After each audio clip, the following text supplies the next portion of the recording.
অপলা হুট করেই কথাটা বলে। বলে, আপা, আপনার সতীন এখানে আসার একদিন আগেই আপনি বাপের বাড়ি চলে যান কেন? তার সাথে কি আপনার সম্পর্ক খারাপ নাকি? অপলা আমার ঘরের কাজের মেয়ে। বিয়ে হয়েছিল, বাচ্চা হয় না বলে তার সংসার টিকে নেই। তারপর আর বিয়েই করেনি। দীর্ঘদিন ধরে সে আমাদের বাসায় আছে। কিন্তু অপলা হুট করে এমন কথা কিভাবে বলল? আমার সতীন মানে? সতীন কোথায় পেল সে? আমি বললাম, অপলা, এদিকে বসো, তোমার সঙ্গে আমার কথা আছে। অপলার চোখে মুখে এবার ভয়ের আভাস দেখা গেল। সে কেমন কাঁপছে থরথর করে। আমি ওর দিকে তাকিয়ে বললাম, কী বললে কথাটা তুমি অপলা? আমি বুঝিনি, আবার বলো। অপলা বলল, আপা থাক, আমি ভুল বুঝছি আপা, আমার এই কথা হঠাৎ বলা ঠিক হয় নাই। আমি বললাম, অপলা, তুমি ভয় পাচ্ছ কেন? সত্যিটা বলো তুমি। অপলা তবুও বলে না, নানান তালবাহানা করে।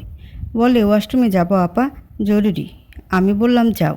সে ওয়াশরুমে গিয়ে বসে থাকে, আসে না। আমি বুঝতে পারি ওর মধ্যে কোনো একটা কিন্তু আছে। অপলা হয়তো ভয় পাচ্ছে, অথবা সে মিথ্যের আশ্রয় নিয়েছিল, তাই এমন করছে। দীর্ঘ সময় পর আমি অপলাকে ডাকি। অপলা বেরিয়ে আসে। তারপর কেঁদে ফেলে হাউমাউ করে, কাঁদতে কাঁদতে বলে, আপা, আমি মিথ্যে বলছি, এমনি বলছি। আমি খারাপ মেয়ে, খারাপ মেয়ে বলেই তো সংসার করতে পারিনি, বাচ্চা জন্ম দিতে পারিনি। জামাই তাড়িয়ে দিছে, আপনিও তাড়িয়ে দিন আমায় আপা। আমি বুঝতে পারি ও ভয় পাচ্ছে। আমার স্বামী মেহেরকে ভয় পাচ্ছে। আচ্ছা, মেহের কি তাহলে গোপনে আরও একটা সংসার সত্যি সত্যি করছে? আমায় দিয়ে তার আর চলছে না? আরও 6 মাস আগে আমাদের দূর সম্পর্কের এক ভাবি বলেছিলেন তার স্বামী নেপালের একটা ফ্লাইটে মেহেরের সাথে বসা অন্য একটা মেয়েকে দেখেছে। দেখে নাকি স্বাভাবিক মনে হয়নি, ওদের মধ্যে ক্লোজ সম্পর্কই মনে হয়েছে। মেহের সেবার নেপাল গিয়েছিল, এটা সত্যি। তাদের অফিসিয়াল কাজের কথা বলেই গিয়েছিল। আমি ভেবেছিলাম সত্যিই অফিসের কাজে গিয়েছিল সে। তার সঙ্গে একটা মেয়ে ছিল, এই কথা আমি বিশ্বাস করিনি। আমি ভেবেছিলাম ও ভাবি এসব বানিয়ে বলেছে। ভেবেছিলাম ভাবি আমার আর মেহেরের মধ্যে থাকা সুন্দর সম্পর্কটা নষ্ট হয়ে যাক, এটাই হয়তো চায় সে। কিন্তু অপলার মুখ থেকে হঠাৎ সতীন বিষয়ক কথাটা শুনে মনে হচ্ছে মেহের গোপনে সত্যি কিছু একটা করেছে। অপলাকে আমি ধমক টমক কিছু দিলাম না, ওকে বরং কাছে টেনে আনলাম। তারপর বললাম, অপলা, তোমায় আমি বোনের মতো দেখি না অপলা? অপলা বলল, জি। তাহলে সত্যিটা বলো প্লিজ, কথা দিলাম তুমি কোনো বিপদে পড়বে না অপলা। অপলা এবার কান্না থামালো। তারপর আঁচলে চোখ মুছতে মুছতে বলল, আপনি যতবার বাবার বাড়ি গিয়েছেন প্রতিবারই এর পরদিনে মেয়ের ভাইজান ওনার আরেক স্ত্রীকে নিয়ে আসেন। স্ত্রীর নাম মোনা, তার একটা 3 বছরের মেয়ে আছে। অপলার মুখ থেকে কথাগুলো শুনে আমি ধপাস করে বিছানার উপর বসে পড়লাম। অপলা তখন বলল, আপা, আমি যেসব আপনাকে জানিয়েছি মেয়ের ভাইজান এটা জানলে আমায় শেষ করে ফেলবে। উনি বলছেন আমি যেন কোনোদিন এ কথা কাউকে না বলি। আমি অপলাকে অভয় দিলাম, বললাম, কিছু হবে না অপলা, তুমি ভয় পেও না। ওকে সাহস দিল আমি নিজেকে নিয়ে বাকি জীবনটা এগিয়ে যেতে আর সাহস পাচ্ছি না। কেমন যেন সব কিছু ঘোলাটে মনে হচ্ছে, সব অন্ধকারে ঢেকে যাচ্ছে যেন চারপাশের। এই যে বেঁচে আছি, এই বেঁচে থাকাটা কেমন যেন অনর্থক মনে হচ্ছে। আচ্ছা, মেহের কেন আরেকটা বিয়ে করলো? আমি তাকে সন্তান দিতে পারছি না এই জন্য? অথচ কি অবলীলায় দিনের পর দিন সে মিথ্যেগুলো বলে গিয়েছে আমায় এতদিন। বলেছে আমি ছাড়া দ্বিতীয় আর কোনো ভালোবাসা তার নাই, হবেও না কোনো দিন। আমি ছাড়া অন্য কোনো নারীর হাত ছুঁয়েও দেখেনি কোনো দিন, কোনো দিন ছুবেও না।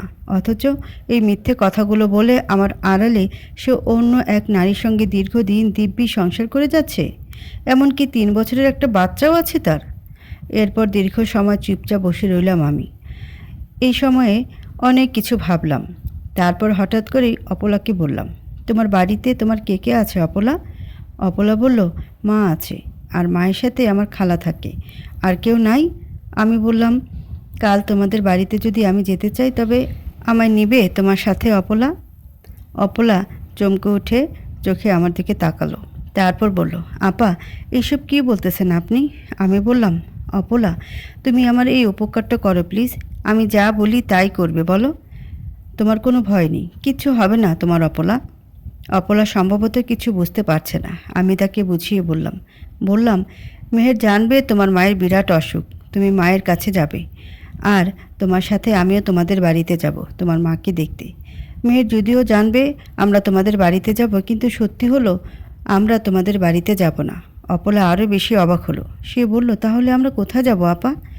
আমি কষ্ট ভরা মন নিয়েই হাসলাম। তারপর বললাম, যেদিকে দু চোখ যায় সেদিকে অপলা। মেহের বাসায় ফিরে রাতে। ও বাসায় ফিরলে আমি স্বাভাবিক থাকি। ওকে কিছুই বুঝতে দেইনি। ও রাতের খাবার খায়, আমি ওর সামনে ভাত বেড়ে দিই। ও খায়, আমি ওর সঙ্গে গল্প করি।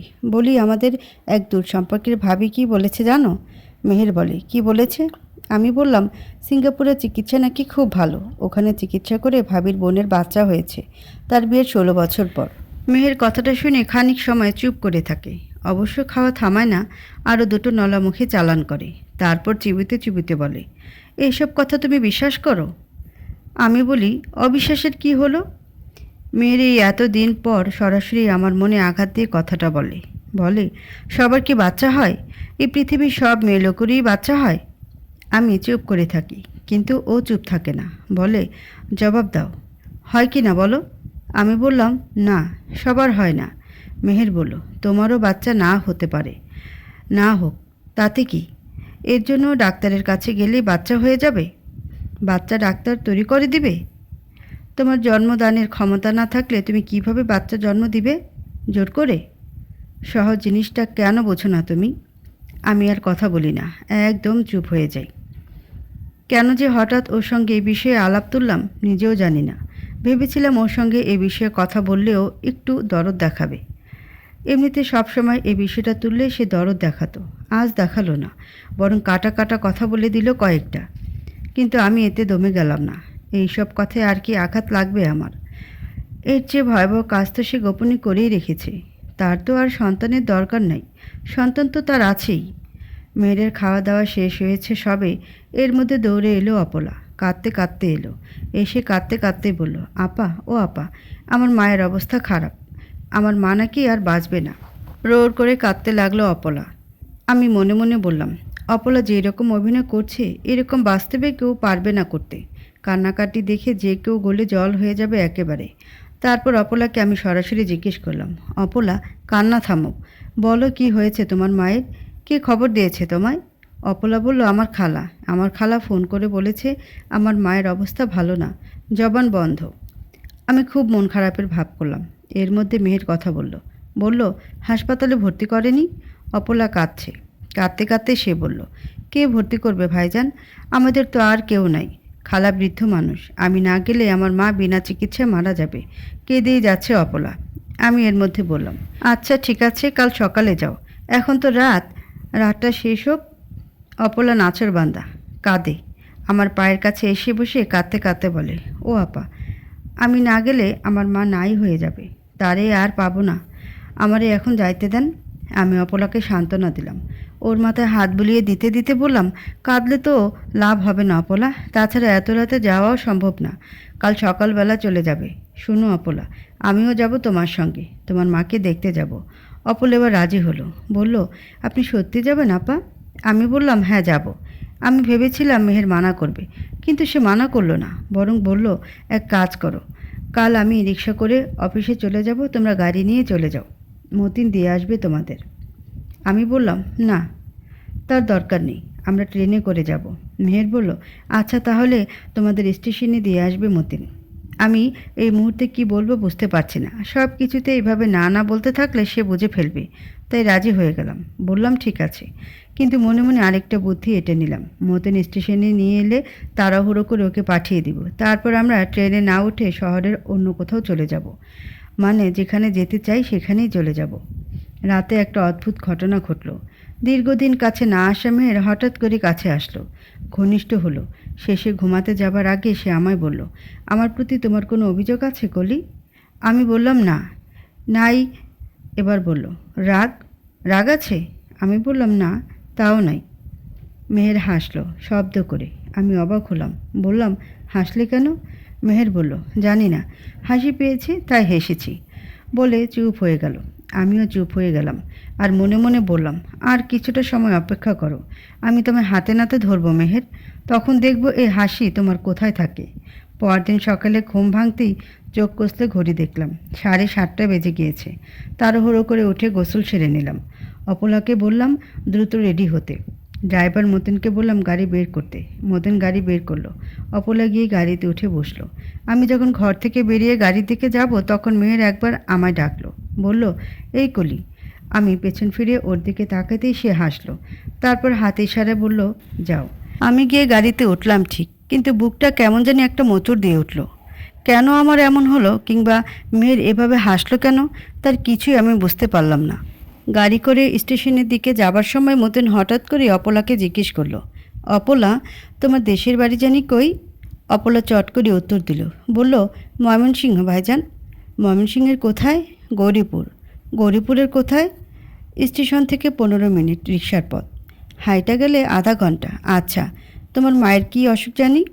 অপলা বলল, জানি না ভাইজান, শুধু জানি অবস্থা খারাপ তার, বিছানায় পড়া। কথা টথাও নাকি বলতে পারে না। অপলার গলা ভেজা ভেজা। আমার ভীষণ রাগ লাগছে মতিনের প্রতি। বেটা পণ্ডিত, তোর কাজ গাড়ি চালানো, তুই এইসব হাবিজাবি প্রশ্ন করবি কেন? এইসব প্রশ্ন করলে মেহেরকে মানাতো, তোকে তো মানায় না। এর মধ্যে অপলাকে নানান কিছু জিজ্ঞাসাবাদের পর আমার সঙ্গে ওইসব শুরু করলো। বলল, ম্যাডাম, গিয়ে থাকবেন কয়দিন? আমি উত্তর দিলাম খানিক পর। ঝাড়ালো গলায় বললাম, দেখি গিয়ে রোগীর কী অবস্থা। মতিন এবার বলল, ম্যাডাম, আপনি গিয়ে ওইসব পরিবেশে থাকতে পারবেন? আপনার থাইকা অভ্যাস রানীর হালতে। মতিন হাসলো শব্দ করে। আমি মনে মনে বললাম, বেয়াদব, কিন্তু আওয়াজ করে কিছুই বললাম না। এরপর মতিনও কিছু বলল না আর। গাড়ি ছুটে চলেছে, কিন্তু হঠাৎ যেন কেমন আওয়াজ হচ্ছে গাড়িতে। এটা স্বাভাবিক আওয়াজ না, কোনো সমস্যা হলো নাকি? সমস্যাটা হলো মাঝ রাস্তায় এসে হুট করে গাড়ি বন্ধ হয়ে গেল, আর চলছে না। মতিন বারবার স্টার্ট করতে চাইল, কিন্তু কিছুতেই কিচ্ছু হচ্ছে না। একটু শব্দ করে কিন্তু স্টার্ট হয় না। শেষে সে নেমে গিয়ে চেষ্টা করলো। ইঞ্জিন চেক করে বলল, সর্বনাশ, নজল পাল্টাতে হবে। বিয়ারিংও ভেঙেছে। গ্যারেজে না নিয়ে এটা ঠিক করা যাবে না, অনেক সময়ের ব্যাপার। অপলা কেঁদে ফেলল। আহাজারি করে বলল, কি কন মতিন ভাই, আমার মারে গিয়ে কি আমি তাইলে পাইতাম না? ও আমার পোড়া কপাল। মেয়েটা এত কাঁদে, এত অভিনয় আমার ভালো লাগে না, বেশি বেশি করে ফেলছে। মতিন বুঝতে পারলে বিপদ হবে। আমি অপলাকে সান্ত্বনা দিলাম। বললাম, অপলা, নিজেকে শান্ত রাখো, ট্রেন ছাড়তে দেরি আছে। আমি মনে মনে অবশ্য ভীষণ খুশি হলাম। এটাই তো চাইছিলাম আমি। আল্লাহ একটা উপায় করে দিয়েছেন। আমি বললাম, মতিন ভাই, হাতে সময় কম, আমরা রিক্সা বা একটা সিএনজি করে চলে যাই। আপনি বরং গাড়ি নিয়ে গ্যারেজে যান, এটাই ভালো হয়। মতিন বলল, আচ্ছা, আমি সিএনজি দেখি তাহলে। কিন্তু অনেক সময় দেখেও সিএনজি পাওয়া গেল না। একটা রিক্সা পাওয়া গেল। মতিন ডাকলো, এই খালি, এই। রিক্সা এলো। আমি আর অপলা চেপে বসলাম রিক্সায়। মতিন বলল, স্টেশন দিয়ে আসবে, সাবধানে যাবে কিন্তু। রিক্সা অনেকটা দূরে এলে আমি বললাম, মামা রাখেন। রিক্সাওয়ালা রিক্সা থামালো। বলল, কোনো সমস্যা আপা? আমি বললাম, হ্যাঁ, আমরা এখানেই থাকবো, পরে সিএনজি করে যাব। রিক্সাওয়ালা বলল, সিএনজি তো এখানে পাবেন না, এদিকে সিএনজি আসে না। আমি বললাম, ওটা আপনার বুঝতে হবে না, বলে আমরা নেমে পড়লাম।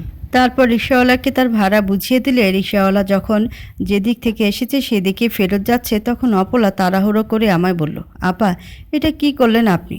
মতিন ভাই তো এখনও ওখানেই, গাড়ি নিয়ে যেতে দেরি হবে। উনি যদি রিক্সাওয়ালারে ফেরত যাইতে দেখে তখন ঝামেলা হবে না? সন্দেহ করবে না? আমি এটা বুঝতেই পারিনি, ভাবিনি আগে। তাড়াহুড়ো করে আমি অপলাকে বললাম, ডাক দাও ওনারে, জোরে ডাকো। অপলা ডাকলো। ডাক শুনে রিক্সাওয়ালার সঙ্গে সঙ্গে রিক্সা ঘুরিয়ে নিয়ে এলো। আমরা আবার রিক্সায় চেপে বসলাম। বললাম, স্টেশন যাও। রিক্সা আবার ছুটল স্টেশনের দিকে। স্টেশনে পৌঁছাতে পৌঁছাতে ট্রেন ছাড়ার সময় হয়ে গেল। মাইকে অ্যানাউন্স হচ্ছে, আর 5 মিনিট পরে ট্রেন ছেড়ে যাবে স্টেশন থেকে। সবাইকে সিটে গিয়ে বসতে বলল। আমরা রিক্সা ছেড়ে দিয়ে একপাশে দাঁড়িয়ে রইলাম। এসব নিয়ে আমাদের কোনো মাথা ব্যথা নেই, ট্রেন চলে যাক। আমাদের উদ্দেশ্য ট্রেনে ওঠা না, আমাদের উদ্দেশ্য শহরের কোথাও থাকা, একটা দিন অপেক্ষা করা, রাতটা কোথাও কাটানো। এরপর দিন সরাসরি বাসায় গিয়ে মেয়ের আর তার গোপনে বিয়ে করা স্ত্রীকে হাতে নাতে ধরে ফেলা। কিন্তু আমি ভাবছি, আজ সারাটা দিন আর রাতটা কোথায় কাটাবো? কোনো গেস্ট হাউসে নাকি? কিন্তু এটা নিরাপদ মনে হচ্ছে না আমার কাছে। এছাড়া যাবার তো আর জায়গা নেই শহরের কারোর কাছে। শহরের আর যারা আছে ওরা আমার আত্মীয় নয়, ওরা সবাই মেহেরের আত্মীয়। মেহেরের পরিচয়, ওদের সঙ্গে আমার পরিচয়। সুতরাং গেস্ট হাউস ছাড়া যাওয়ার মতো আর কোনো জায়গা নাই। আমি কিছু বলার আগে অপলা কথা বলল। আপা, কই উঠবেন গিয়ে? আত্মীয় স্বজন আছে নাকি শহরে? আমি খানিক সময় চুপ করে রইলাম। তারপর বললাম, না, কোনো আত্মীয় স্বজন নাই। অপলা বলল, আমার এক আত্মীয় থাকে আপা, আমার খালাতো বোন শম্পা, গার্মেন্টসে চাকরি করে। ওখানে যাবেন আমার সাথে? আমি কি করব বুঝতে পারছি না। ওদিকে গেস্ট হাউস নিরাপদ লাগছে না। তবে অপলাকে আমি সন্দেহ করি না, সে আমার সঙ্গে দীর্ঘদিন আছে, তাকে আমি বিশ্বাস করি। আমি বললাম, অপলা, তুমি চেনো ওদের বাসা? গিয়েছো আরও? অপলা বলল, গিয়েছি। আমি বললাম, কোনো সমস্যা হবে না তো? না? অপলা বলল, আরে না, সমস্যা হলে আপনাকে নিয়ে আমি ওখানে যাব আপা? আপনি আমার মালিক, আমি আপনার কাজের মেয়ে। আপনার খারাপ আমি চাইবো বলুন? আমি ওর একটা হাত চেপে ধরলাম। তারপর বললাম, আমি তোমার মালিক না অপলা, আর তুমি আমার চাকরও না। আমরা দুজন দুজনের বোন। আমাদের দুঃখ এক। তোমার সন্তান নাই, আমারও সন্তান নাই। তোমার স্বামী নাই, আমারটা থেকে অন্যের। মুখে মুখে শুধু আমি তার, কিন্তু গোপনে সে ওই মেয়েটির, সে যে তাকে সন্তান দিয়েছে। সুতরাং তুমি আমি এক বিন্দুতেই বাস করি অপলা, বুঝলা? অপলা চোখ মুছল, তার কান্না এসে গিয়েছে। এই মেয়েটা এমনই, অল্পতেই কাঁদে। সে বলল, আপনার মতো মানুষ হয় না আপা, আপনি মানুষ না, ফেরেশতা। অপলা তার খালাতো বোনের বাসায় নিয়ে গেল আমায়। খালাতো বোন বাসায় নেই, কিন্তু তার স্বামী আছে। বাচ্চা কাচ্চার কাউকে দেখা যায়নি। আমি এখানে উঠব কি না বুঝতে পারছিলাম না, কিন্তু অপলা অভয় দিল, বলল, আপা, ভয়ের কিছু নেই। এরা বড় ভালো মানুষ আপা, কাজে গেছে, সন্ধ্যার পর ফিরবে। দুলাভাইয়ের আজ কাজ নাই, তার নাইট ডিউটি, এই জন্য ঘুমাইতেছে। ওদের দুটো ঘর। আমায় নিয়ে অপলা দ্বিতীয় ঘরটিতে গেল। কিন্তু এখানে আমার মোটেও ভালো লাগছে না। মন কেমন খসখস করছে। আবার একটা বিষয় বারবার মনে বাজছে। আমি কি এটা ঠিক করছি কি না? মেয়েরকে কি মিছিমিছি দোষারোপ করছি আমি? অপলা কি মিথ্যে বলেছে আমায়? অপলা কেন মিথ্যে বলবে? ও তো বড় ভালো মেয়ে। মনকে কিছুতেই বোঝ দিতে পারছিলাম না। অপলার বোন জামাই ঘুম থেকে উঠেছে, কথাবার্তায় খুব মার্জিত সে। আমায় বলল, আপা, গরিবের বাড়িতে আসছেন, এখানে থাকতে আপনার কষ্ট হইব হয়তো, কিন্তু আদর আপ্যায়নের অভাব হইব না। আমি মৃদু হাসলাম, বললাম, গরিবের বাড়িতে না, মানুষের বাড়িতে মানুষ এসেছি ভাই। অপলার বোন জামাই বলল, ভাই যখন রাখছেন তখন ভাই তার মর্যাদা রাখব, তার দায়িত্ব সে পালন করব। আমি মৃদু হাসলাম, ভাবলাম এরা সবাই এমন সরল মনের। সে তাড়াহুড়ো করে বাজারে গেল, বাজার করে আনলো। বাজার করে এনে অপলাকে দিয়ে বলল, তোমার আপা ফিরতে তো দেরি, তুমিই রান্না বান্না করো, করে আপাকে নিয়ে খাওয়া দাওয়া করো। অপলা বলল, আচ্ছা। বিকেলবেলা আমরা খাওয়া দাওয়া করলাম। খাওয়া শেষে যখন বসে আছি তখন দেখলাম আর বসে থাকতে পারছি না। শরীর এত দুর্বল লাগছে, চোখ একেবারে টেনে নিয়ে যাচ্ছে ঘুমের দিকে। কোনোভাবেই আর চোখ খুলে রাখতে পারছি না। এত ঘুম কেন আসলো চোখে? বিকেলবেলা তো আমার ঘুমের অভ্যাস নেই। কত বছর বিকেলে ঘুমাই না নিজেও জানি না। আমার ঘুম এমনিতেই কম, কিন্তু আজ হঠাৎ এমন হচ্ছে কেন? এরপর কখন যে বিছানায় শুয়ে ঘুমিয়ে পড়েছি কিছুই জানি না। ঘুম ভাঙল কয়েকজন লোকের চিৎকার চেঁচামেচি শুনে। চোখ খুলতে তখনও কষ্ট হচ্ছে, কিন্তু চোখ খুলেই দেখলাম আমার পাশে গুটিসুটি মেরে বসে আছে অপলার বোন জামাই। আমি ওর দিকে তাকিয়ে আটকে উঠলাম। আমি একটা মেয়ে মানুষ, এখানে শুয়ে ঘুমিয়েছি। এই লোক এখানে কেন? অপলা কোথায়? অপলা, এই অপলা! আমি গলা ছেড়ে ডাকলাম। অপলার কোনো সাড়া পেলাম না। অপলার বোন জামাই হাসলো, মুচকি হেসে বলল, আপা, আমি বিরাট অভাবী লোক। আমার স্ত্রীর অপারেশন লাগে। অপারেশন করতে টাকা লাগে 1.5 লাখ। আমার 1.5 হাজারেরও মুরত নেই। এই যে দেখছেন না, বিকেলবেলা বাজার সদাই করে আনলাম, এই টাকাও আমার না।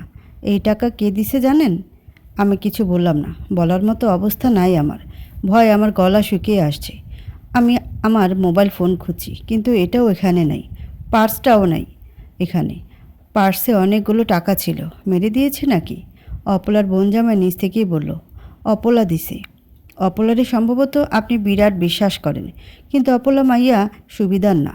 একটা সত্য কথা বলি আপনারে, শুনেন আপা। অপলা বলে না তার সন্তান হয় না, এই জন্য তার জামাই তারে তালাক দিছে। কথাটা মিথ্যা। অপলার কিন্তু সন্তান আছে, মেয়ে সন্তান আছে একটা। ওই মাইয়া রাইখাই সে ভিন্ন পুরুষের সাথে নোংরামি করার সময় ধরা পড়েছিল তার জামাইয়ের হাতে। জামাই তারে তখন তালাক দিছে, মেয়েরে তার জামাই রাইখা দিছে। অপলা সন্তান জন্ম দিতে অক্ষম, এ কথা অপলা আপনার কাছে বলছে কেন জানেন?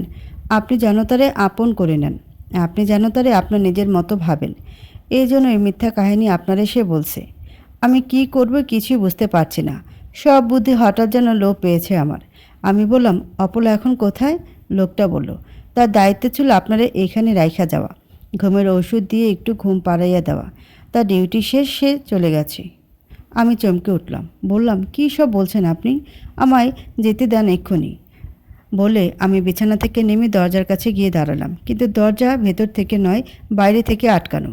আমি দরজা ধরে টানতে লাগলাম, কিভাবে কি করব কিছুই বুঝতে পারছিলাম না। এরপর দরজা কোনোভাবে খুলতে না পেরে ঘরের এদিক ওদিক খুঁজে দেখলাম আর কোনো দরজা পাই কি না।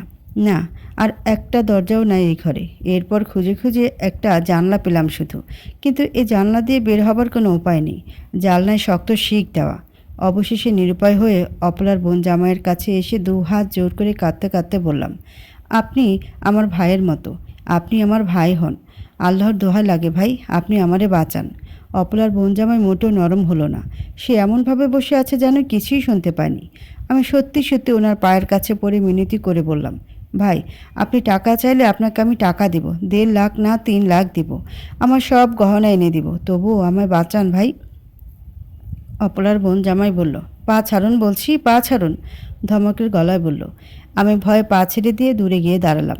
সে এবার বলল, আমায় চেনেন আপনি? আমারে আপনার মুনাফিক মনে হয়, বাটপার মনে হয়? আমি কাঁদতে কাঁদতে বললাম, ভাই, আপনাকে তো আমি এরকম কিছু বলিনি। আপনি ভালো মানুষ, আপনার মতো ভালো মানুষ হয় না। অপলার বোন জামাই শব্দ করে হাসলো, তারপর বলল, তাইলে চুপচাপ থাকেন, কথা বললে ভেজাল হবে, খুন করে ফেলবো আপনাকে আমি। কিন্তু চুপচাপ থাকলে জীবন ভিক্ষা পাবেন। আর আমি এক কথার মানুষ, আমার চুক্তি হয়েছে আপনার বিপক্ষের লোকের সাথে, আপনার সাথে না। চুক্তিমতো আমি কাজ করব। আপনার অনুরোধে বা টাকা পয়সা গয়নাগাটি দেয়াতে আমার চুক্তি ভঙ্গ হইব না, বুঝলেন? ও কথা বলে শেষ করতেই দরজার কাছে 2-3 জন মানুষের পায়ের আওয়াজ শোনা গেল। এর প্রায় সঙ্গে সঙ্গে ওদের গলাও শোনা গেল। একটা গলা মেহেরের। মেহের বলল, এখানে নাকি, এই ঘরে? এরপর যে গলাটা শোনা গেল ওটা অপলার। অপলা বলল, হ ভাইজান, এখানে। আমি তালা দিয়ে আটকে গেছি যেন এখান থেকে সরে যেতে না পারে। বলে বাড়ি থেকে দরজা খুলে দিল অপলা। দরজা খুলতে ভেতরে এলো মেহের, সাথে অপলা। মতিনও আছে ওদের সঙ্গে। মেহেরকে দেখি আমি কাঁদতে কাঁদতে বললাম, আমি কিচ্ছু জানি না মেহের, ওরা নাটক সাজিয়েছে, আমায় ফাঁসিয়ে দিয়েছে, আমি এসবের সঙ্গে যুক্ত না। মেহের আমার কাছে এসে আমার গালে জোরে একটা চর বসিয়ে দিল। তারপর বিশ্রী ভাষায় একটা বকা দিয়ে বলল, কতদিন ধরে ওর সঙ্গে সম্পর্ক তোর? বাপের বাড়ি যাবার কথা বলে বলে এখানে আসিস, তাই না? আমার এবার রাগ লাগলো, মাথা খারাপ হয়ে গেল আমার। আমি চিৎকার করে বললাম, মেহের, মুখ সামলে কথা বলো তুমি। কাকে কী বলছো তুমি, বুঝে শুনে বলছো? হিসেব করে কথা বলো বলছি। মেহের এবার আমার চুল টেনে ধরলো। তারপর অপলাকে বলল, অপলা, তুই সত্যটা বল, সব খুলে বল। অপলা এবার মুখ খুলল। সে বলল, আপা বলল আমি যেন মিথ্যা করে আমার মায়ের অসুখের কথা বলি, আপনার কাছে যেন বলি আমার মায়ের জবান বন্ধ, মারা যাবে, হাসপাতালে নিয়ে যেতে হবে তারে, আমি ছাড়া মায়ের আর কেউ নাই। এসব বলে আপনার কাছ থেকে বাড়িতে যাবার ছুটি নেই। এরপর আপা নাকি আমার সাথে আমাদের বাড়িতে যাবে। আমার তখন সন্দেহ লাগে আপারে। সন্দেহ কেন লাগে জানেন স্যার? মেহের বলল, কেন? কারণ আপনি যখন অফিসে তখন আপা কার সাথে যেন ফোনে কথা বলছে, বলছে 2 দিনের মধ্যে যেভাবেই হোক তার বাসায় এসে থাকবে। কেন থাকবে জানেন স্যার? মেহের বলল, কেন? অপলা কেঁদে ফেলল। এই মেয়ে এত ভয়াবহ খারাপ তা কখনোই আমি ভাবিনি। এত নাটক সে করতে পারে, এত মিথ্যা সে বানাতে পারে। অপলা কাঁদতে কাঁদতে বলল, ভাইজান, কিভাবে বলবো এই লজ্জার কথা। আপা এই লোকের সাথে চুক্তি করছে, এই লোকেরে বলছে আপনি নাকি সন্তানদানে অক্ষম, পিতা হইতে পারবেন না কোনো দিন, কিন্তু আপা সন্তান দরকার। এই লোকের সঙ্গে মেহের গর্জন করে উঠল, বলল, অপলা চুপ কর তুই, সবগুলারে খুন করে ফেলবো আমি, সবগুলারে। বলে আমার দিকে চোখ লাল করে তাকালো সে, আর দাঁত কটমট করে বলল, এই দেখ হারামজাদি, কি বলে দেখ। তখন মেহের আমার চুল টেনে ধরে আছে। আমি ছুটতে চাচ্ছি তার কাছ থেকে, কিন্তু পারছি না। অপলা এবার বলল, ভাইজান, আমার কোনো দোষ নাই। স্টেশন পর্যন্ত আয়সা আপা আমার 10,000 টাকা দিছে। এরপর বলছে তুই বাড়ি চলে যা অপলা, আমি তোর সঙ্গে যোগাযোগ করব। আমি ফোনে যা যা বলবো তুই তাই করবি। কিন্তু আমি আপনার সাথে বেইমানি কিভাবে করব ভাইজান? আপনার টাকায় বেতন হয় আমার, আপনার খাই পড়ি, তাই আপার কথা না মাইনা আমি গোপনে তার অনুসরণ করি। এরপর এই ঘরে আপা ঢুকলে দরজা তালা দিয়ে আটকায় রাইখা তাড়াহুড়ো করে আপনার কাছে আসি, আয়সা সব সত্য বলি, খবর দিয়ে আপনারে। অপলার বানোয়াট কথা শুনে অবাক হলাম। আমার পার্সে 10,000 টাকা ছিল, এই টাকাটাই নিয়েছে তাহলে সে? আমি অপলার মুখের দিকে ঘৃণা ভরা চোখে তাকালাম। তারপর বললাম, অপলা, তোমাকে না আমি নিজের বোনের মতো দেখতাম? নিজে যা খেতাম পড়তাম তা তোমায় দিতাম। আজ তুমি আমার সঙ্গে এভাবে বিশ্বাসঘাতকতা করলে, এভাবে নোংরা অপবাদ দিলে আমার উপর তুমি? ছি! চোখ থেকে টপ টপ করে জল নামছে আমার। কিন্তু অপলা পাল্টা কথা শোনালো আমায়। বলল, আপা, আপনি সব সময় ভালো মানুষের রূপ ধরেছিলেন, কিন্তু আসলে আপনি ভালো মানুষ না, আপনি একটা শয়তান। এমন সুখের সংসার ছেড়ে কেউ এরকম পাপ করে আপা? ভাইজান তো এখনও আপনারে কিছু করে নাই। অন্য পুরুষ হলে কচু কাটা দিত আপা। মেয়ের অবশ্য এসবে মনোযোগ দিল না। সে অপলার বোন জামাইয়ের দিকে তাকালো, তারপর বলল, এই হারামির বাচ্চা, তোর নাম কি, পরিচয় কি তোর? অপলার বোন জামাই বলল, বকেন কেন? আপনার খাই না, আপনার ঘরে থাকি। মতিন ওখানেই ছিল। সে সঙ্গে সঙ্গে ওই লোকের ঘাড়ে চাপ দিয়ে ধরে বলল, জানে মাইরা ফেলবো হারামজাদা। সামান্য পথের লোক হয়ে মেহের স্যারের স্ত্রীর সাথে ইটিস পিটিস করস? তোরে 14 শিখে না বললে তোর শিক্ষা হবে না। অপলার বোন জামাই থরথর করে কেঁপে উঠল। মতিন এবার বলল, স্যারের কাছে তোর নাম বল।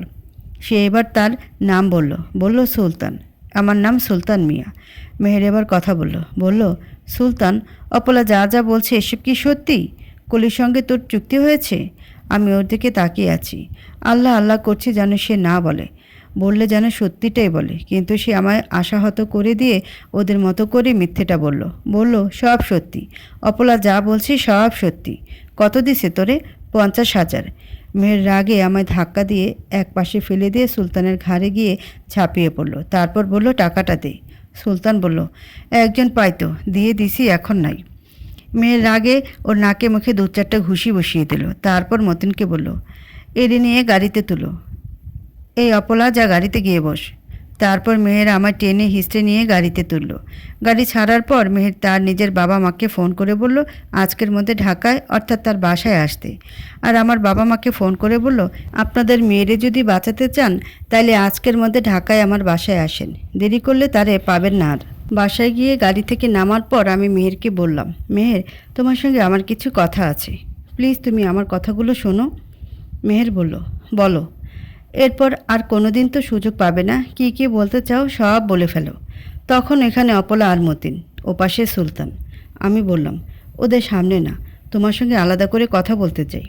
মেহের শব্দ করে হাসলো, হেসে বলল, গোপন কাজগুলো তো ওদের সঙ্গে মিলেই করেছ, এখন ওদের সামনে বললে দোষ কি? বলো, ওদের সামনেই বলো। আমি চুপ করে রইলাম, কোনো কথা বললাম না। মেহের বলল, আচ্ছা আসো, বলে আমায় নিয়ে অন্য একটা ঘরে গেল। তারপর বলল, বলো। আমি কেঁদে কেঁদে বললাম, মেহের, আল্লাহ জানে আমি এরকম নোংরা কাজ করিনি। বিশ্বাস করো মেহের, তুমি দয়া করে বাবা মাকে এসব বলো না, এর চেয়ে আমার মরে যাওয়া ভালো হবে। মেহের শব্দ করে হেসে উঠল আবার। তারপর বলল, কলি, ভয়ের কিছু নাই। বাবা মায়ের আদরের মেয়ে তো তুমি, ওদের সঙ্গে তোমায় দিয়ে দিব। আর কখনো ফিরতে হবে না এখানে, ডিভোর্স হয়ে চলে যাবে একেবারে। ওখানে গিয়ে যার সাথে ইচ্ছা তার সাথে এইসব করলেও আমার কোনো বাধা থাকবে না, তুমি স্বাধীন থাকবে। তারপর মেহের অপলাদের কাছে এলো, আমিও এলাম ওর পিছু পিছু। ও এসে অপলাদের কাছে বলল, আমায় রিকোয়েস্ট করে পা ধরে বলে, একবার এরকম করে ফেলেছি আর কখনো করব না, তোমরা কি বলো? তার রিকোয়েস্ট রাখবো? অপলা হাসলো, হেসে বলল, খারাপ চরিত্রের মানুষ কখনো খারাপ হয় না ভাইজান, এদের ক্ষমা করাও ভুল। মতিনও তাই বলল। সুলতান শুধু বলল, আমায় ছায়রা দেন, আমারে আটকে রাখছেন কেন? শুধু শুধু আমার দোষ কি? মেয়ের ওর কাছে গিয়ে ওর গালে একটা থাপ্পড় বসিয়ে দিয়ে বলল, তোরে একলা ছাড়বো কেন? তোর সাথে কলির বিয়ে দিব, দুইজন একসাথে যাবি, বলে হাসলো মেহের শব্দ করে। মেহেরের এমন নোংরা কথা শুনে ঘেন্নায় আমার গা গুলিয়ে এলো। আমি তখনই ঠিক করে নিলাম যা অপবাদ দেয়ার দিক, তারপরও নিজে চাইলে ওর সঙ্গে আমি সংসার করব না, আমি নিজেই ওকে ডিভোর্স দিয়ে চলে যাব। বাবা মা আস্তে আস্তে রাত কেটে ভোর হলো। তাদের আসার আরও 2 ঘন্টা পর এলো মেহেরের মা বাবা। তারা আসার পর তাদের খাবার দেওয়া হলো। খাবার রান্না করেছে অপলা, আমাকেও খেতে দেওয়া হলো। আমি খাবার মুখে তুলিনি। অপলা অবশ্য বলেছে, আপা, যা হবার হবে, এসবের জন্য তো না খাওয়া বন্ধ করলে চলবে না। আমি ওর সঙ্গে কোনো কথা বললাম না আর, শুধু একবার তাকালাম ওর চোখের দিকে। এই মেয়েটাকে অসম্ভব রকম বিশ্বাস করতাম আমি, নিজের বোনের মতো ভাবতাম ওকে, আর সে কিনা এত বড় বিশ্বাসঘাতকতাটা করলো আমার সঙ্গে। খাওয়া দাওয়ার পর্ব শেষ হলে একটা কালো ব্যাগ নিয়ে এলো মেহের, এনে এটা বাবার হাতে দিয়ে বলল, ব্যাগের চেনটা খুললেন। বাবা খুললেন। মেহের এবার বলল, ভেতরে যা আছে বের করেন। বাবা বের করলেন। টাকা বান্ডিল রাখা ছিল ওখানে। মেহের এবার জিজ্ঞেস করলো, কয়টা বান্ডিল এখানে?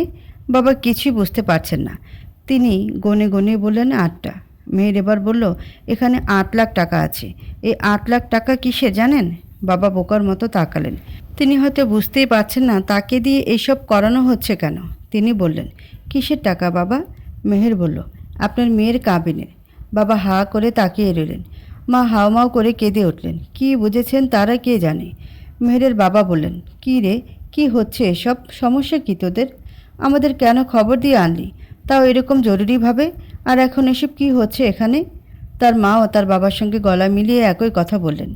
মেহের বলল, কলি এমন কিছু করেছে যার পর ওর সঙ্গে সংসার করা আর সম্ভব না। আমি ঠিক করেছি ওকে ডিভোর্স দেব। এছাড়া আর কোনো পথ খোলা নাই। বাবা মা হতবম্ব হয়ে বসে রইলেন। মায়ের চোখ তখনও ভেজা।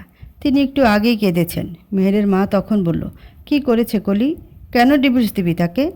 মেহের বলল, স্বামী রেখে পরপুরুষের বাসায় গিয়ে পরপুরুষের সঙ্গে রাত কাটালে তাকে ঘরে রাখবো কিভাবে? এটা সম্ভব? ওর কথা শুনে লজ্জায় কষ্টে মুখ নিচু করে আমি চুপিসারে কাঁদতে লাগলাম। মাও কাঁদছেন। বাবা বোকার মতো হাঁ করেই বসে আছেন। মেহেরের বাবা বললেন, এসব কি বলছিস তুই মেহের? ছি ছি ছি, আমার মান সম্মান এভাবে নষ্ট করলি তোরা? এর মধ্যে মেহেরের মা ডাকলেন আমায়। বললেন, কলি, মেহের যা বলেছে তা কি সত্যি? আমি কথা বলতে পারছি না, কাঁদছি। কাঁদতে কাঁদতে বললাম, আপনার ছেলের কথা বাদ দিয়ে আমার কথা বিশ্বাস করবেন মা? করবেন না, আমি জানি। মেহের বলল, মা, অপলাকে জিজ্ঞেস করো কি কি ঘটেছে।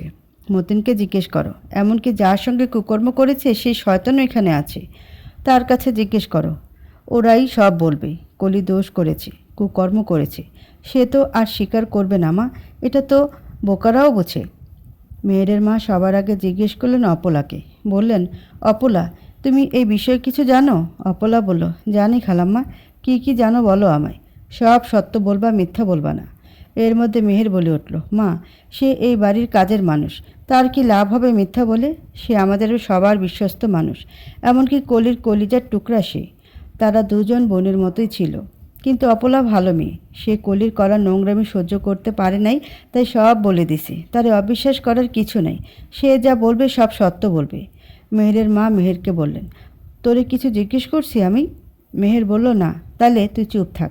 অপলা বলো, তুমি কি জানো তা বলো। অপলা এবার বলতে শুরু করলো। বলল, কয়েকদিন আগে মেহের ভাইজান একটা পরিকল্পনা করলো। তার তো আরেকটা বউ আছে, গোপনে বিয়ে করছে। ওইখানে 3 বছরের একটা বাচ্চাও আছে তার। তো সেই বউয়ের ঘরে তোলার জন্য কলি আপারে বাইর করা দরকার। কিন্তু কলি আপারে তো সোজাসুজি বাইর করে দেওয়া যাবে না। তারে তালাক দিতে হলে তো তার দোষ বাইর করতে হইব। তাই সে পরিকল্পনা করলো, কলি আপারে আমি ঘর থেকে বাইর করে দূরে কারোর বাসায় নিয়ে যাইব। সেই বাসায় আরেকজন পুরুষ লোক থাকবো। এরপর কলিয়াপাড়ে ওই পুরুষের সাথে এক ঘরে তালা লাগিয়ে রেখে আমি এসে পড়ব। বাকিটা মেহের ভাইজান দেখবেন। বিনিময়ে মেহের ভাইজান আমারে 50,000, আর আমার সঙ্গে যে পুরুষ লোক কাজ করবে তারে 50,000 দেন। আমি তখন আমার এক ভাইরে ঠিক করি যে কলি আপার সাথে এই ঘরে থাকবে। এরপর মেহের ভাইজানের বুদ্ধিমতো আমি কলি আপারে নিয়ে আমাদের বাড়িতে যাবার কথা বলে ওই বাসায় নিয়ে যাই। ওইখানে নিয়ে খাবারের সাথে ঘুমের ওষুধ খাইয়ে আপাকে ওখানে রেখে ঘরের দরজা তালা দিয়ে আমি এসে পড়ি। এরপর তো মেহের ভাইজান এসেই পড়ে আর তার পরিকল্পনা মতো কাজ করে। কিন্তু আমি মনে মনে ঠিক করে রাখি, কলি আপার আমি নির্দোষ প্রমাণ করবই করব। তারে মিথ্যা শাস্তি আমি পেতে দিব না। অপলার কথা শুনে আমি আশ্চর্য হই, চমকে উঠি। আমার কিছুতে বিশ্বাস হতে চায় না অপলা এভাবে সত্যটা বলবে। কিন্তু মেহের ততক্ষণে রেগে আগুন। সে বলে, এই হারামজাদি মিথ্যা বলছে, এসব সব বানিয়ে বলছে। ঠিক তখনই মুখ খুলল মতিন। সে বলল, ভাইজান, আমি জানি সত্যিটা বলে আমার চাকরি চলে যাবে। আপনার বাসায় আর থাকতে দিবেন না। গাড়ি চালাবার কাজটা আমার আর থাকবে না। না থাকুক, বেকার থাকবো, না খেয়ে থাকবো। তবুও একজনের উপর অপবাদ দিলে তা দেখেও চুপ থাকবো না। ভাইজান, গোপনে অনেক চক্রান্ত করেছেন আপনি, আর না, এইবার থামেন। আপনি আরও 4 বছর আগে গোপনে বিয়ে করেছেন। ওইখানে আপনার 3 বছরের একটা মেয়ে আছে। কুলি ম্যাডাম বাড়িতে বেড়াতে গেলে আপনার ওই স্ত্রীরে এখানে নিয়ে আসেন। সব তো আমাদের জানা। এইবার যে আপনি পরিকল্পনা করে ম্যাডামরে ফাঁসালেন, এইটাও আমার জানা। ভাইজান, নিজের সবচেয়ে চতুর মনে করেন না। অনেক বাড়াবাড়ি করছেন আপনি। আল্লাহ সুযোগ দিছে আগে, এবার আর সুযোগ নেই। আপনি ধরা পড়ে গেছেন ভাইজান। এবার সুলতানও মুখ খুলল। সে বলল, আমি অপলার কথা মতো কাজ করছি, কিন্তু আমরা আগে থেকেই ঠিক করে রাখছিলাম কলি আপার মতো এমন ভালো একটা মানুষকে এত বড় শাস্তি আমরা পাইতে দেব না। মেহের রেগে মেগে আগুন হয়ে গেল। সে একবার গেল মতনের উপর হাত তুলতে, আরেকবার গেল সুলতানের উপর হাত তুলতে, কিন্তু মেহেরের বাবা এক ধমক দিয়ে মেহেরকে থামিয়ে দিলেন। তারপর মেহেরের বাবা অপলাকে জিজ্ঞেস করলেন, অপলা, তুমি যে বললা মেহেরের আরেক বউ আছে, সেই বউ কোথায় থাকে তুমি জানো? অপলা উত্তর দেওয়ার আগেই মতিন উত্তর দিল। সে বলল, আমি জানি। আমার গাড়ি দিয়েই ওই বাসায় আসা যাওয়া করতো মেহের ভাই। মেহেরের বাবা বলল, আমি যাব, এখন যাব, আমারই নিয়ে যাও। যেই বলা সেই কাজ। তিনি গিয়ে সঙ্গে সঙ্গে গাড়িতে উঠলেন। মতিন গাড়ি ছেড়ে ওনাকে নিয়ে গেল। তারা ফিরে এলো আরও ঘন্টা দুয়েক পর।